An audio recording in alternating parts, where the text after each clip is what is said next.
Jadi tidak ada penitia kurban. Dan kalau kita lihat dalil-dalilnya untuk mengadakan penitia kurban pun tak ada. Dalilnya tidak ada. Kemudian Nabi tidak lakukan, tapi kita buat. Itu hebat gitu. Jadi kalau ditanya apalah status penitia kurban itu? Statusnya bid'ah. Assalamualaikum warahmatullahi wabarakatuh.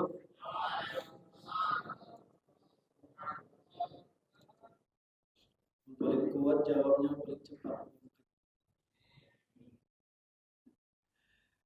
Alhamdulillahilladzi faddala al-ayyam bi yaumil jum'ah wa ja'ala fihi sa'atun mustajabah wa allafa baina qulubina fa asbahna bi ni'mati ikhwana. Asyhadu an la ilaha illallahul malikur rahman wa nashhadu anna Muhammadan abduhu wa rasuluhu sallallahu alaihi wasallam. Salatu wassalamu ala alihi wa ashabihi wa man tabi'ahum ila yaumil mahsyar. Wa qala Rasulullah sallallahu alaihi wasallam, man kharaja min baitihi li talabil ilmi fa huwa fi sabilillah. Siapa yang keluar dari rumahnya pergi dia mengaji, maka dia dapat pahala sabilillah. Insyaallah pahala ini Bapak Ibu peroleh insyaallah. Amin. Maka hukum mengaji itu wajib, paham tak paham tak ada masalah. Kami sering ngaji Ustaz, tapi tak paham bagaimana ceramah Ustaz, tak ada masalah. Karena paham tak paham tak ada hukumnya. Yang ada itu datang aja ngaji, sudah dapat pahala sabilillah. Kemudian Imam Al-Ghazali mengatakan ta'allam sa'khir min ibadati samayna sanah. Mengaji sebentar itu lebih utama daripada beribadah 70 tahun. Alhamdulillah, Bapak Ibu yang dirahmati Allah, kita berada di bulan-bulan yang berkah, yaitu bulan Zulqa'dah. Bulan Zulqa'dah ini adalah salah satu bulan yang mulia. Maka kita berharap setiap amalan kita di bulan ini diterima Allah, salah dan kurangnya diampuni oleh Allah. Amin ya rabbal alamin. Setelah bulan Zulqa'dah masuk dia bulan Zulhijjah. Kalau kita lihat bulan Zulqa'dah ini tidak ada amalan khusus yang istimewa. Tapi hebatnya dia masuk bulan yang mulia. Karena dari artinya saja, Zul itu artinya orang. Zul itu artinya orang. Jadi kalau manggil orang tak tahu namanya, panggil aja Zul. Zul. Zul itu artinya orang. Tapi kalau ada orang namanya Zul, itu dah pasal itu. Artinya orang-orang. Zul itu orang.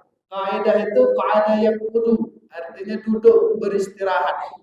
Berarti Zulqa'dah itu artinya orang-orang yang duduk. Jadi bulan Zulqa'dah ini bulan duduk-duduk. Tapi walaupun bulan ini menjadi bulan yang berehat, bulan yang beristirahat bagi kita, namun hebatnya dia menjadi bulan yang mulia. Apa sebab? Karena yang dimaksud dengan duduk-duduk dan berehat itu bukan tanpa makna dan tanpa amalan. Bulan ini Allah jadikan untuk persiapan melaksanakan ibadah yang besar, yaitu ibadah haji dan ibadah kurban. Itulah hebatnya ibadah itu, bukan hanya ibadahnya saja mulia, pengantarnya juga mulia. Jadi kalau kita bekerja, dengan pekerjaan itu membuat orang mudah beribadah, dengan pekerjaan itu membuat orang mudah hidupnya, maka insya Allah pekerjaan kita juga mulia. Amin. Kita pertemuan ini kalau judulnya spesial, macam Indomie spesial. Kita insya Allah 2 pertemuan akan membahas tentang kurban. Walaupun ibadah kurban ini tiap tahun dibuat, tapi permasalahannya muncul terus. Karena generasi itu ya belum ganti generasi. Dia sudah menjadi penitia kurban 10 tahun di masjid. Tapi 10 tahun jadi penitia, 50 pula permasalahan. Jadi banyak betul problemnya. Kita bahas sedikit-sedikit. Yang pertama ini kita ingin mendudukkan tentang akad ataupun status keadaan ikatan antar peserta dengan panitia. Karena cara kita berkorban di negeri ini tak sama dengan cara berkorban di negeri lain. Kita berkorban dengan membentuk kepanitiaan. Kalau di negeri Arab itu tidak ada panitia ya, masing-masing. Nah, kalau kita di Mesir itu seminggu lagi mau raya haji, nah itu kambing itu sudah ada di depan rumah. Kambing, sapi, ya udah depan rumah tuh diikat. Seminggu lagi.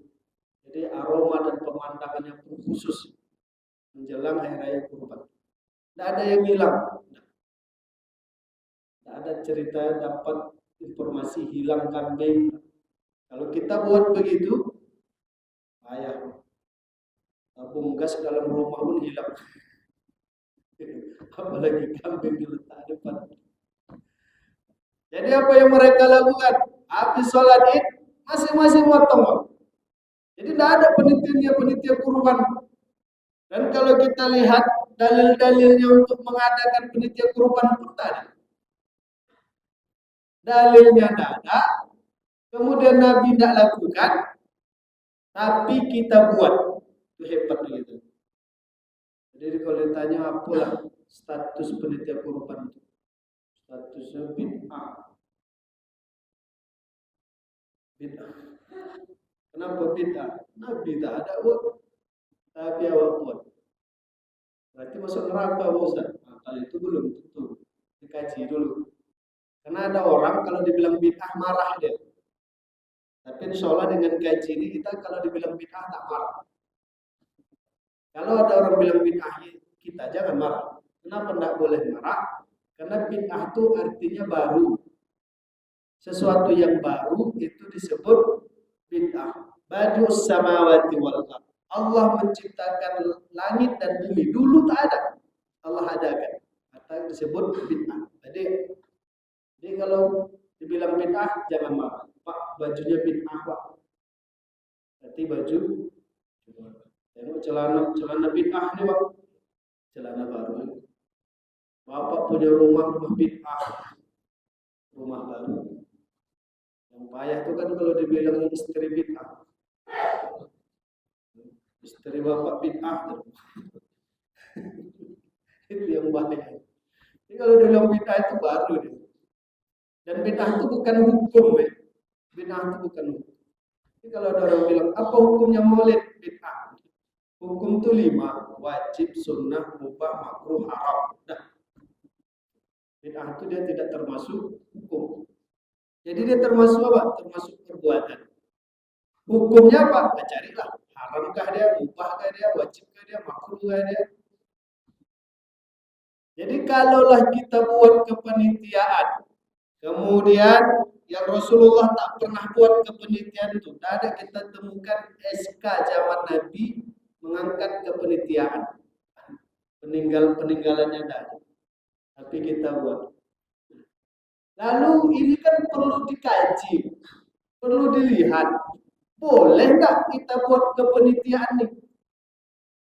Kalau kita bolehkan, apa dasarnya? Sedangkan kurban ini ibadah. Maka dasar semuanya itu harus ada dalilnya atau hujahnya karena dia ibadah. Dilihat, dikaji, sejauh ini dapatlah kesimpulan. Tapi nanti Bapak Ibu boleh sharing juga ke yang lainnya. Status dan yang membuat bolehnya ada kepanitiaan dalam pelaksanaan ibadah kurban karena panitia itu statusnya wakil. Sejauh ini kami jumpai wakil, tapi nanti kalau Bapak Ibu jumpakan yang lain boleh. Berarti panitia wakil. Timbul pertanyaan baru lagi. Ibadah boleh diwakilkan. Emang ibadah boleh diwakilkan? Ibadah kurban itu kan ke orangnya masing-masing. Maka salah kalau ada orang mengatakan tidak boleh kurban kalau belum akikah. Itu jalurnya berbeda, tak sama. Perintah kurban itu ke orang masing-masing. Kalaulah perintah kurban ke setiap orang, lalu dia wakilkan ke orang, ibadah itu boleh diwakilkan.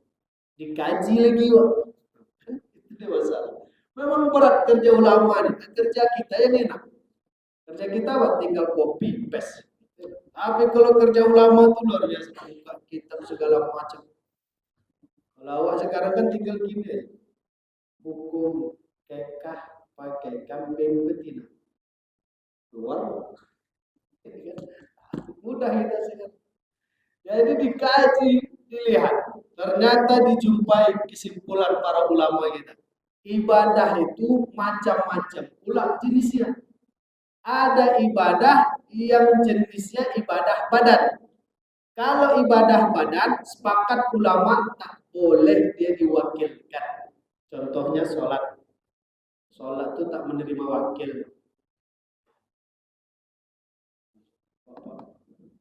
Asal Pak, wakilkan itu. Kan ibadah boleh diwakilkan. Ternyata ibadah badan tak boleh. Yang boleh diwakilkan itu dikaji lagi. Ternyata ada ibadah yang namanya ibadah harta. Ibadah harta dilihat dan ditelaah oleh para ulama kita, timbullah satu kesimpulan, ibadah harta boleh diwakilkan. Dicek lagi, kurban bagian dari ibadah harta, maka ibadah harta dalam hal ini berkurban, dia boleh diwakilkan, dibentuklah strukturnya namanya panitia. Jadi yang paling bagus ketika kita nyerahkan uang kurban kepada panitia, akadnya jelas. Panitia, saya wakilkan pengurusan atau pembelian hewan kurban saya dengan nilai sekian. Wakil, karena panitia itu adalah wakil. Jadi kalau sudah jelas kedudukannya, panitia wakil, berarti pemiliknya adalah peserta. Antara wakil dengan peserta ini tak boleh saling tak sepaham. Takut nanti ada kejadian yang tak diinginkan. Kasusnya banyak. Misal, sapi itu cacat. Siapa yang bertanggung jawab? Pas dibeli sehat Pak. Tapi begitu diturunkan dari truk melawan sapi itu, kekuatan tenaga lah penitia sama sapi. Hentak penitia patah kaki sapi itu. Siapa yang tanggung jawab? Itu kalau cacat. Yang kedua, kalau sapinya mati sebelum disembelih, siapa yang tanggung jawab? Yang ketiga, kalau sapi itu kabur, UKT mahal, cabut deh, tak sanggup ya bayar. Kalau sapi itu kabur, siapa yang tanggung jawab? Kalau tidak ada kesepakatan di awal, itulah yang akan ribut nanti. Kita kan main mudah-mudah di awal, tapi kalau ada masalah, ribut. Nah, itu dia masalah. Udahlah, suratkan aja lah sama penitia, aman tuh. Gak usah lah repot-repot. Tiba nanti kalau ada masalah, ribut dia sama penitia. Penitia itu nelpon. Nasib kami jadi penitia Pak Ustaz. Apa masalah Pak? Kurban awak tidak mengganti kurban orang awak iya. Di awal dimudahkan. Udahlah, gak usah repot-repot pakai akad segala macam. Gak usah, serahkan aja. Tiba kalau ada masalah, disitulah nanti akan ada konflik. Itu yang tak kita inginkan. Maka di awal itu jelas.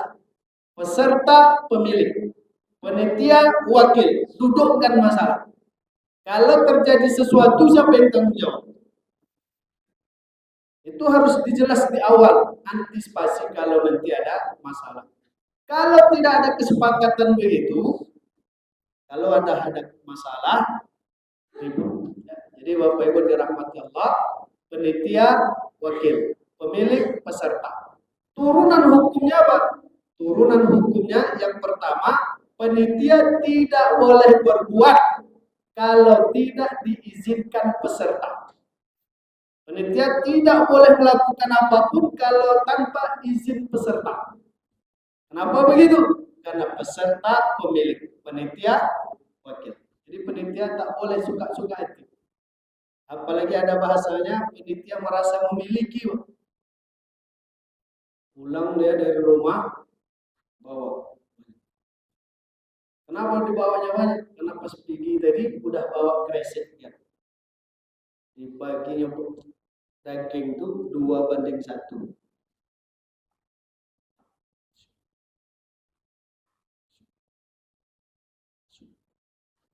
Pulang.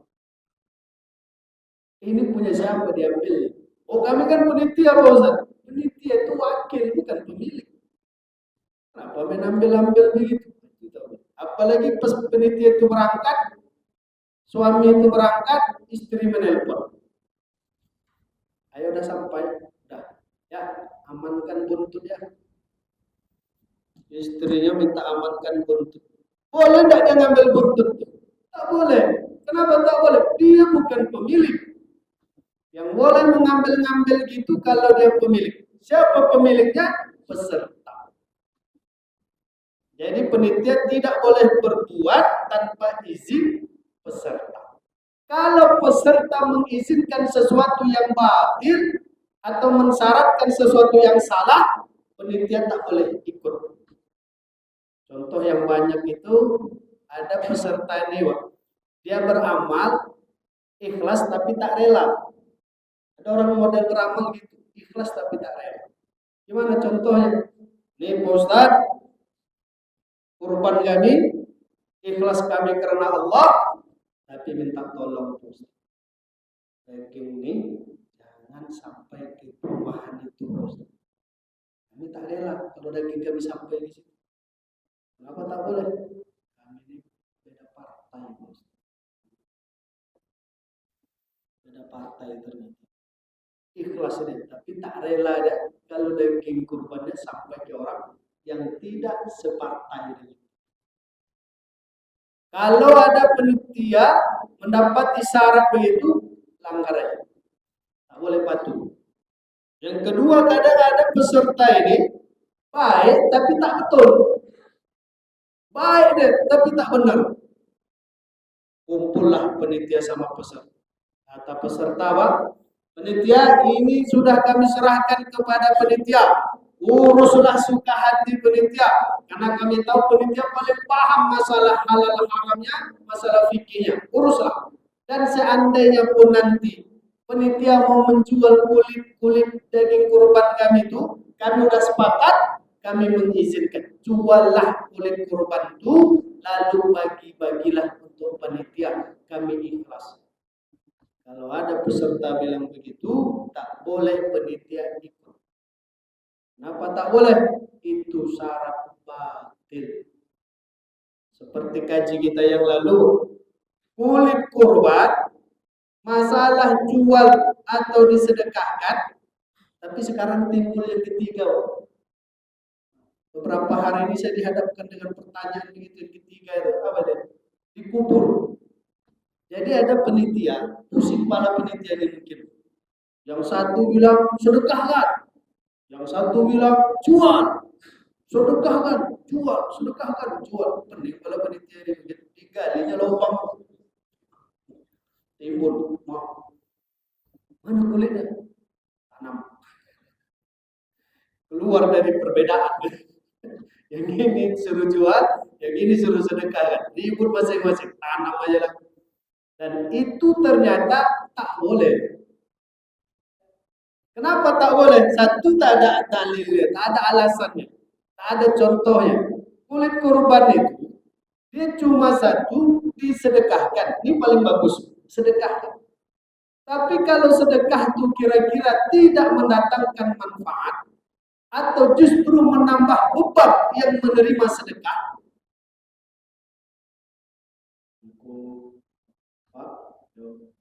ini Pak, kami dari panitia kurban, ini ada untuk Bapak.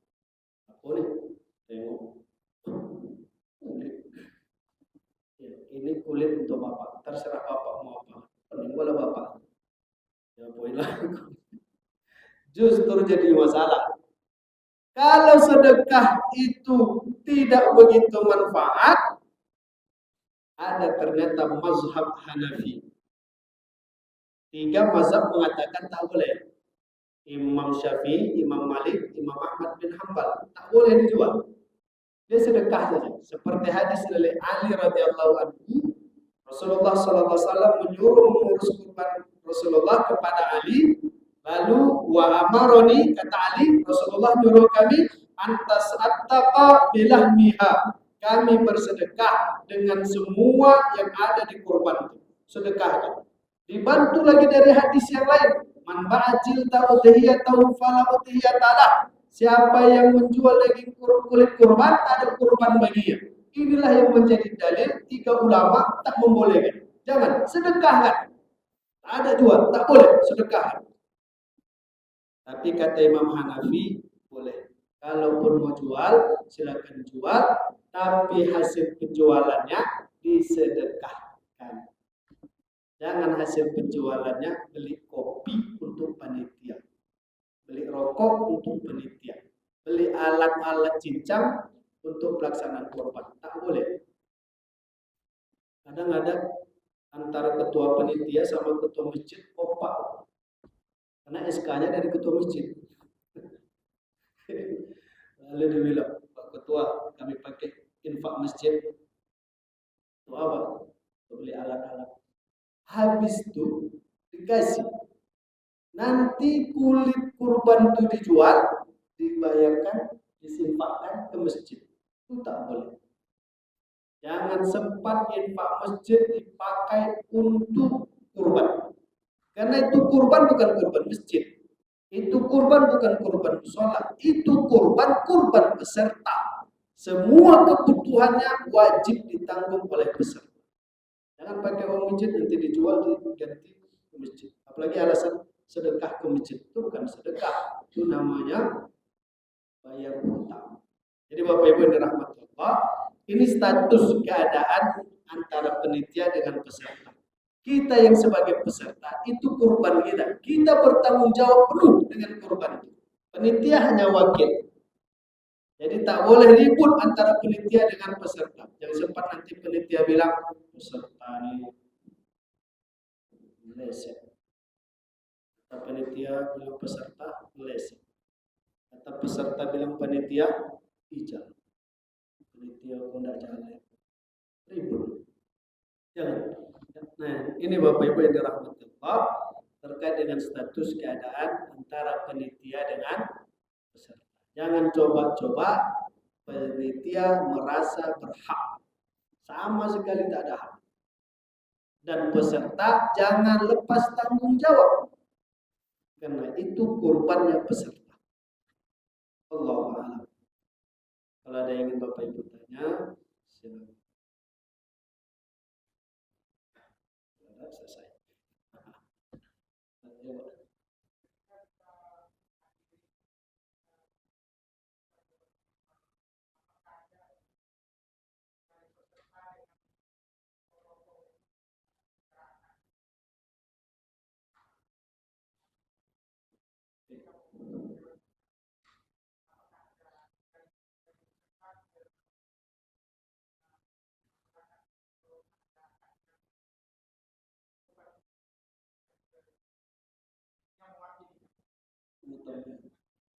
Jadi kadang memang ada 3 jadi itu. Peserta, panitia, tukang jagal. Kadang beda sendiri tukang jagal. Tapi kalau di masjid Bapak Ibu, ini saya tambahkan sedikit. Kalau di masjid Bapak Ibu yang memakai tukang potong yang bukan dari jamaah masjid, diambil dari luar, pastikan yang nyembelihnya itu sholat. Jangan sempat dia nyembelih hewan kurban kita, sedangkan dia tak tahu kita sholat apa tidak. Jangan, tak boleh. Kalau gitu kami tanya, ya Pak Ustaz, marah dia nanti. Kalau ditanya marah dia, Bapak sholat enggak Pak? Lalu kalaulah dipotong oleh orang lain, ada peserta, ada panitia, dan tukang potong. Memang peserta ini sebagus-bagusnya dia hadir waktu penyembelihan. hadir dan melihat waktu penyembelihan itu. Itulah yang menjadi pesan Rasulullah kepada putrinya Fatimah radhiyallahu anha untuk melihat kurbannya. Jadi tengok apa maksud tujuannya dilihat itu. Insyaallah nanti kita sampaikan. Kemudian ketika sudah disaksikan itu ada pembacaan ataupun pelafasan niat, pengucapan niat. Disitulah di awal peserta menyampaikan ke panitia ini kurban apa dan siapa. Lalu nanti dibacakan oleh yang tukang potong. Jadi yang baca niat itu bukan panitia. Yang menyebutkan niat peserta itu yang tukang potong. Kadang ada prakteknya begini. Yang panitia sama tukang potong ini beda. Kelompok 2 kurban atas nama ini segala macam. Hadir bapaknya, hadir. Pak, silakan saksikan ini kurban bapak. Oke. Yang motong ini tinggal baca bismillah Allahu Akbar. Tidak boleh. Yang niat itu yang tukang potong. Maka nama-nama itu ditempelkan di leher sapi itu. Wow. Sebelum dia narik pisau itu dibaca karena satu-satu nama. Jadi penitia tadi ngapain? Penitia mengabsen. Udah datang atau belum peserta itu? Kalau udah datang, tumbangkan sapi itu atau sapi itu udah tumbang duluan, kumpullah dia. Nama tempel di leher sapi itu atau di perutnya dibaca oleh si tukang pemotong ini. Niatkan untuk ini segala macam. Udah dibacanya itu semua, baru bismillah, Allahu Akbar. Itu yang betul. Jangan sempat yang membacakan, yang meniatkan sama yang memotong beda orang. Dia satu orang. Kami panggil Ustaz, tumbang sapi yang orangnya tak ada. Yang ada itu sapi yang itu orangnya lengkap. Sapi ini orangnya belum lengkap. Menumbangkan itu, perlu kami lagi. Ganti aja lah namanya. Ambil kertas ini, letak ke sapi itu. Ambil kertas di sapi itu, letak di sini. Boleh? Tak boleh.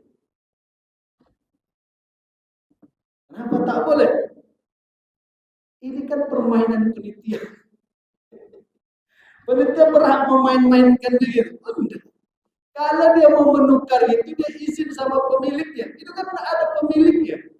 Siapa pemiliknya? Itu kelompok 4 misalkan. Izin sama kelompok 4. Oh, repot betul Pak Ustaz. Begitulah.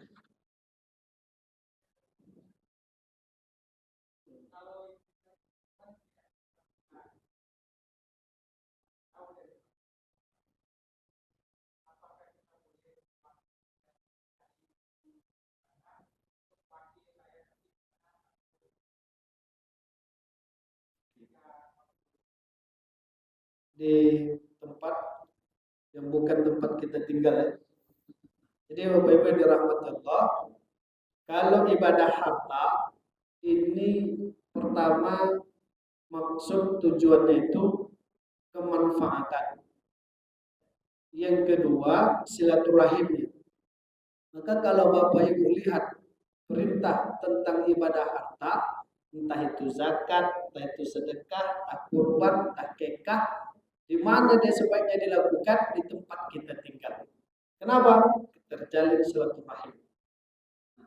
Tapi kalau kira-kira di tempat tinggal ini sudah ada, sudah cukup, kita mau pindahkan ke tempat lain.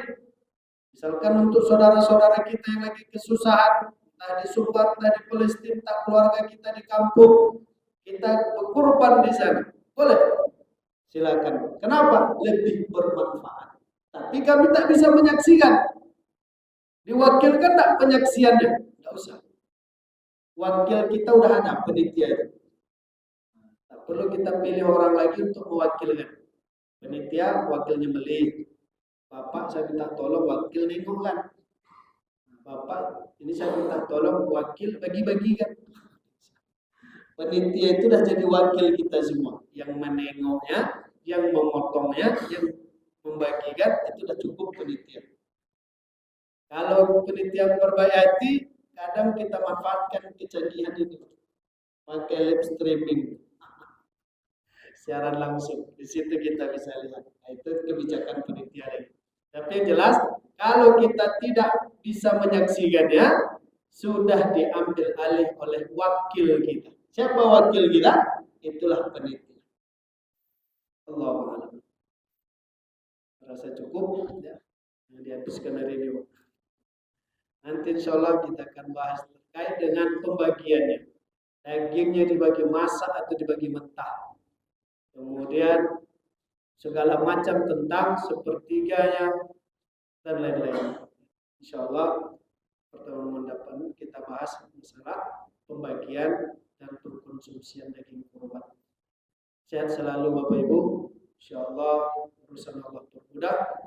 Semua yang dimiliki Allah berkahi. Setiap lelah Allah balas dengan surga dan pahala. Amin ya rabbal alamin. Qul amin wa antum khair. Wassalamualaikum